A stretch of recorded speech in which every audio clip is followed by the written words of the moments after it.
this bill to the Senate floor, and the House will then pass it. Now, that's one person's opinion. I may be wrong, but I doubt it. Mr. Zuckerberg, let me ask you a couple of questions. I might wax a little philosophical here. I have to hand it to you. You have convinced over 2 billion people to give up all of their personal information, every bit of it, in exchange for getting to see what their high school friends had for dinner Saturday night. That's pretty much your business model, isn't it?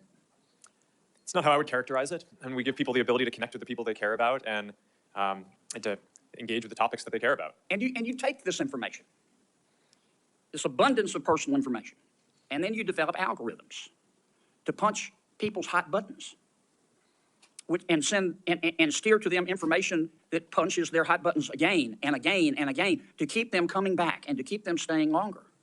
And as a result, your users see only one side of an issue. And so, to some extent, your platform has become a killing field for the truth, hasn't it? I mean, Senator, I disagree with that characterization. We build ranking and recommendations because people have a lot of friends and a lot of interests, and they want to make sure that they see the content that's relevant to them. We're trying to make a product that's useful to people and make our services as helpful as possible for people to connect with the people they care about and the interests they care about. But you don't show them both sides. You don't give them balanced information. You just keep punching their hot buttons, punching their hot buttons. You don't show them balanced information so people can discern the truth for themselves. And you rev them up so much that so often your platform and others becomes just cesspools of snark where nobody learns anything, don't they? Well, Senator, I disagree with that. I think people can engage in the things that they're interested in and learn quite a bit about those. We have done a handful of different experiments and things in the past around news and trying to show content on a diverse set of perspectives. I think that there's more that needs to be explored there, but I don't think that we can solve that by ourselves. One of the things that I saw... I'm sorry to cut you off, Mr. President, but I'm going to run out of time. Do you think your users really understand what they're giving to you, all of their personal information, and how you process it and how you monetize it? Do you think people really understand? Senator, I think people understand the basic terms. I mean, I think that there's... I actually think that a lot of people... Let me put it another way. It's been a couple of years since we talked about this. Does your user agreement still suck? I'm not sure how to answer that, Senator. Can you still hide a dead body and all that legalese where nobody can find it? Senator, I'm not quite sure what you're referring to, but I think people get the basic deal of using these services. It's a free service. You're using it to connect with the people you care about. If you share something with people, other people will be able to see your information. It's inherently, if you're putting something out there to be shared publicly or with a private set of people, it's, you're inherently putting it out there. So I think people get that basic part of how this Mr. Zuckerberg, you're in the foothills of creepy. You track people who aren't even Facebook users. You track your own people, your own users who are your product, even when they're not on Facebook. I'm going to land this plane pretty quickly, Mr. Chairman. I mean, it's creepy. And I understand you make a lot of money doing it, but I just wonder if our technology is greater than our humanity. I mean, let me ask you this final question. Instagram is harmful to young people, isn't it? Senator, I disagree with that. That's not what the research shows on balance. That doesn't mean that individual people don't have issues and that there aren't things that we need to do to help provide the right tools for people. But across all of the research that we've done internally, I mean, the survey that the senator previously cited, there are 12 or 15 different categories of harm that we asked teens if they felt that Instagram made it worse or better. And across all of them, except for the one that Senator Hawley cited, more people said that using Instagram made the issues that they face either positive or... We just have to agree to disagree. If you believe that Instagram, I'm not saying it's intentional, but if you agree that Instagram, if you think that Instagram is not hurting millions of our young people, particularly young teens, particularly young women, you shouldn't be driving. It is. Thanks. Senator Butler. Thank you, Mr. Chair, and thank you to our panelists who've come to have an important conversation with us. Most importantly, I want to appreciate the families who have shown up to continue to be remarkable champions of your children and your loved ones for being here, and in particular to California families that I was able to just talk to on the break, the families of Sammy Chapman from Los Angeles and Daniel Perta from Santa Clarita. They are here today and are doing some incredible work to not just protect the memory and legacy of their boys, but the work that they're doing is going to protect my 9-year-old. And that is indeed why we're here. There are a couple questions that I want to ask some individuals. Let me start with a question for each of you. Mr. Citron, have you ever sat with a family and talked about their experience and what they need from your product? Yes or no? Yes, I have spoken with parents about how we can build tools to help them. Mr. Spiegel, have you sat with families and young people to talk about your products and what they need from your product? Yes, Senator. Mr. Chu? Yes, I just did it 2 weeks ago, for example. I don't want to know what you did for the hearing prep, Mr. Chu. I just wanted to know if it's you an did example. anything Senator, in it's an terms of designing the product that you are creating. Mr. Zuckerberg, have you sat with parents and young people to talk about how you design product for your consumers? Yes, over the years, I've had a lot of conversations with parents. You know, that's interesting, Mr. Zuckerberg, because we talked about this last night and you gave me a very different answer. I asked you this very question. Well, I told you that I didn't know what specific processes our company had No, Mr. for Zuckerberg, answering. you said to me that you had not. I must have misspoke. I want to give you the room to misspeak, Mr. Zuckerberg, but I asked you this very question. I asked all of you this question, and you told me a very different answer when we spoke. But I won't belabor it. Can I, a number of you have talked about Ms. Yacarino, have you talked to parents directly, young people, about designing your product? As a new leader of X, the answer is yes. I've spoken to them about the behavioral patterns because less than 1% of our users are in that age group, but yes, I have spoken to them. Thank you, ma'am. Mr. Spiegel, there are a number of parents whose children have been able to access illegal drugs on your platform. What do you say to those parents? Senator, we are devastated that we cannot To the prevent- parents. What do you say to those parents, Mr. Spiegel? I'm so sorry that we have not been able to prevent these tragedies. We work very hard to block all search terms related to drugs from our platform. We proactively look for and detect drug-related content. We remove it from our platform, preserve it as evidence, and then we refer it to law enforcement for action. We've worked together with nonprofits and with families on education campaigns because the scale of the fentanyl epidemic is extraordinary. Over 100,000 people lost their lives last year, and we believe people need to know that one pill can kill. That campaign reached was viewed more than 260 million times on Snapchat. We also Mr. launched- Spiegel, there are two fathers in this room who lost their sons. They're 16 years old. Their children were able to get those pills from Snapchat.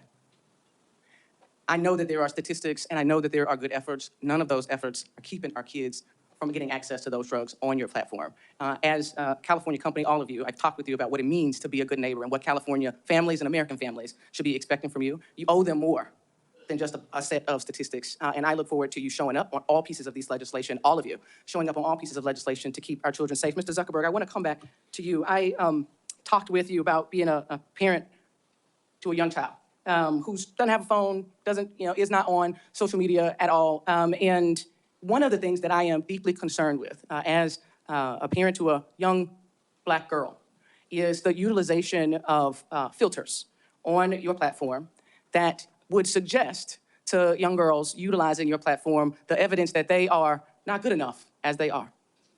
I want to ask more specifically and refer to some unredacted court documents that reveal that your own researchers concluded that these face filters that mimic plastic surgery negatively impact youth mental health indeed and well-being. Why should we believe that because that you are going to do more to protect young women and young girls when it is that you give them the tools to affirm the self-hate that is spewed across your platforms? Why is it that we should believe that you are committed to doing anything more to keep our children safe? Sorry, there's a lot to unpack there. There We is give a lot. people tools to express themselves in different ways. And people use face filters and different tools to make media and photos and videos that are fun or interesting across a lot of the different products that are Plastic surgery pens are good tools to express creativity. Senator, I'm not speaking to that Skin lightening specifically. tools are tools to Senator, express creativity. This I'm is the not direct thing that defending- I'm asking Yeah, I'm not about. defending any specific one of those. I think that the ability to kind of filter and edit images is generally a useful tool for expression. For that specifically, I'm not familiar with the study that you're referring to, but we did make it so that we're not recommending this type of content to teens. I made no reference to a study, to court documents that revealed your knowledge of the impact of these types of filters on young people, generally young girls in Senator, particular. I disagree with that characterization. I think that there's With been court hypotheses. documents? I haven't seen any document Oh, that says okay, that, but- Mr. Zuckerberg, my time is up. I hope that you hear what is being offered to you and are prepared to step up and do better. I know this Senate committee is going to do our work to hold you to greater account. Thank you, Mr. Chair. Senator Tillis? Thank you, Mr. Chair. Thank you all for being here. I don't feel like I'm going to have an opportunity to ask a lot of questions, so I'm going to reserve the right to submit some for the record. But I have heard, we've had hearings like this before. I've been in the Senate for 9 years. I've heard hearings like this before. I've heard horrible stories about people who have died, committed suicide, been embarrassed. Every year, we have an annual flogging, every year. And what materially has occurred over the last 9 years? Do any of you all, just yes or no question, do any of y'all participate in an industry consortium trying to make this fundamentally safe across platforms? Yes or no, Mr. Zuckerberg? There's a variety of organizations that we participate in work. Which Does- organizations? I should say, does anyone here not participate in an industry? I actually think it would be immoral for you all to consider it a strategic advantage to keep safe or to keep private something that would secure all these platforms to avoid this sort of problem. Do you all agree with that? That anybody that would be saying you want ours because ours is the safest and these haven't figured out the secret sauce, that you as an industry realize this is an existential threat to you all if we don't get it right, right? I mean, you've got to secure your platforms. You got to deal with this. Do you not have an inherent mandate to do this? Because it would seem to me if you don't, you're going to cease to exist. I mean, we could regulate you out of business if we wanted to. And the reason I'm saying it may sound like a criticism, it's not a criticism. I think we have to understand that there should be an inherent motivation for you to get this right. Our Congress will make a decision that could potentially put you out of business. Here's the reason I have a concern with that, though. I just went on the internet while I was listening intently to all the other members speaking, and I found a dozen different platforms outside the United States, 10 of which are in China, 2 of which are in Russia. Their daily average subscriber or active membership numbers in the billions. Well, people say you can't get on China's version of TikTok. It took me one quick search on my favorite search engine to find out exactly how I could get an account on this platform today. And so the other thing that we have to keep in mind, I come from technology. I could figure out, ladies and gentlemen, I could figure out how to influence your kid without them ever being on a social media platform. I can randomly send text and get a bite and then find out an email address and get compromising information. It is horrible to hear some of these stories, and I have and I've had these stories occur in my hometown down in North Carolina. But if we only come here and make a point today and don't start focusing on making a difference, which requires people to stop shouting and start listening and start passing language here, the bad actors are just going to be off our shores. I have another question for you all. How many people, roughly, if you don't know the exact numbers, okay, roughly, how many people do you have looking 24 hours a day at these horrible images? And just go real quick with an answer down the line and filtering it out. It's most of the 40,000 about people who work on safety. And again, We have 2,300 people all over the world. okay. We have 40,000 trust and safety professionals around the world.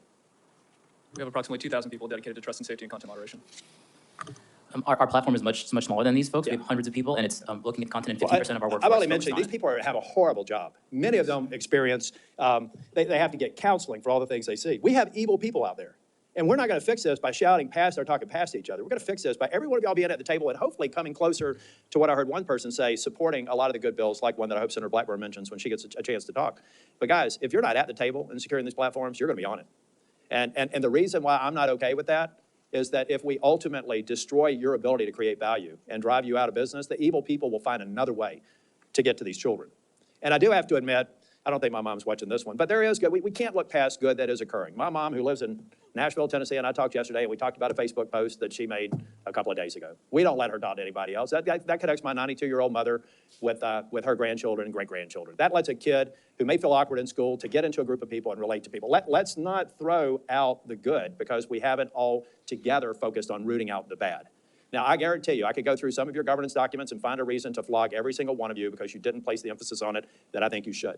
But at the end of the day, I find it hard to believe that any of you people started this business, some of you in your college dorm rooms, for the purposes of creating the evil that is being perpetrated on your platforms. But I hope that every single waking hour, you're doing everything you can to reduce it. You're not going to be able to eliminate it. And I hope that there are some enterprising young tech people out there today that are going to go to parents and say, ladies and gentlemen, your children have a deadly weapon. They have a potentially deadly weapon. Whether it's a phone or a tablet, you have to secure it. You can't assume that they're going to be honest and say that they're 16 when they're 12. We all have to recognize that we have a responsibility to play, and you guys are at the tip of the spear. So I hope that we can get to a point to where we are moving these bills. If you got a problem with them, state your problem, let's fix it. No is not an answer.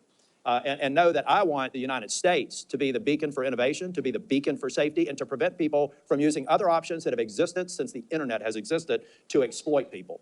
And count me in as somebody that will try and help out. Thank you, Mr. Chair. Thank you, Senator Tillis. Next is Senator Ossoff. Thank you, Mr. Chairman, and thank you to our witnesses today. Mr. Zuckerberg, I want to begin by just asking a simple question, which is, do you want kids to use your platform more or less?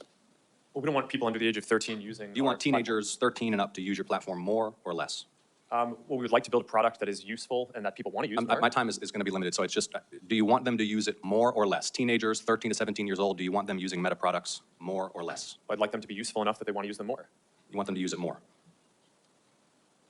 I think herein we have one of the fundamental challenges. In fact, you have a fiduciary obligation, do you not, to try to get kids to use your platform more? It depends on how you define that. We obviously are a business, but I'm sorry, Mr. Zuckerberg, just our time is, it's self-evident that you have a fiduciary obligation to get your users, including users under 18, to use and engage with your platform more rather than less, correct? Over the long term, but in the near term, we often take a lot of steps, including we made a change to show less videos that on the platform, the reduced amount of time by more than 50 million Okay, hours. but if your shareholders ask you, Mark, I wouldn't, Mr. Zuckerberg here, but your shareholders might be on a first-name basis with you. Mark, are you trying to get kids to use Meta products more or less? You'd say more, right? Well, I would say that over the long term, we're trying to Yeah. create the most I mean, value let's, so the 10K you file with the SEC, a few things I want to note. Here are some quotes, and this is a filing that you signed, correct? Yes. Yeah. Our financial performance has been and will continue to be significantly determined by our success in adding, retaining, and engaging active users. Here's another quote. If our users decrease their level of engagement with our products, our revenue, financial results, and business may be significantly harmed. Here's another quote. We believe that some users, particularly younger users, are aware of and actively engaging with other products and services similar to or as a substitute for ours. It continues, in the event that users increasingly engage with other products and services, we may experience a decline in use and engagement in key demographics or more broadly, in which case our business would likely be harmed. You have an obligation as the chief executive to encourage your team to get kids to use your platform more.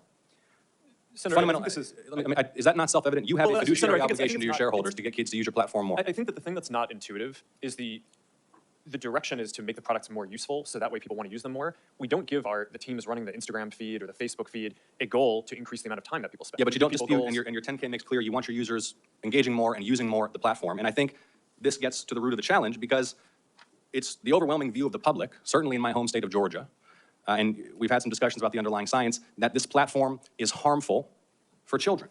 I mean, you are familiar with, and not just your platform, by the way, social media in general. 2023 report from the Surgeon General about the impact of social media on kids' mental health, which cited evidence that kids who spend more than 3 hours a day on social media have double the risk of poor mental health outcomes, including depression and anxiety. Are you familiar with that Surgeon General report and the underlying study? I read the report, yes. Do you dispute it? No, but I think it's important to characterize it correctly. I think what he was flagging in the report is that there seems to be a correlation, and obviously the mental health issue is very important, so it's something that needs to be Yeah, we studied know. further. The thing is, that's everyone knows there's a correlation. Everyone knows that kids who spend a lot of time, too much time on your platforms are at risk. And it's not just the mental health issues. I mean, let me ask you another question. Is your platform safe for kids? I believe it is, but there's an Hold on a important second. difference between Let me correlation and causation. because we're not going to be able to get anywhere. We want to work in a productive, open, honest, and collaborative way with the private sector to pass legislation that will protect Americans, that will protect American children above all, and that will allow businesses to thrive in this country. If we don't start with an open, honest, candid, realistic assessment of the issues, we can't do that. The first point is you want kids to use the platform more. In fact, you have an obligation to. But if you're not willing to acknowledge that it's a dangerous place for children, the internet is a dangerous place for children, not just your platform, isn't it? Isn't the internet a dangerous place for children? I think it can be. Yeah, there's both great things that people can do, and there are harms that we need to work to Yeah, mitigate. it's a dangerous place for children. There are families here who have lost their children. There are families across the country whose children have engaged in self-harm, who have experienced low self-esteem, who have been sold deadly pills on the internet. The internet's a dangerous place for children, and your platforms are dangerous places for children. Do you agree? I think that there are harms that we need to work to mitigate. Okay. I mean, I think overall Why not? there- Why not? Why not just acknowledge it? Why do we have to do the very Well, careful I code? disagree with the characterization Which character, that you have. that the internet's a dangerous place for children? I think you're trying to characterize our products as inherently dangerous, and I think that Inherent first- or not, your products are places where children can experience harm. They can experience harm to their mental health. They can be sold drugs. They can be preyed upon by predators. You know,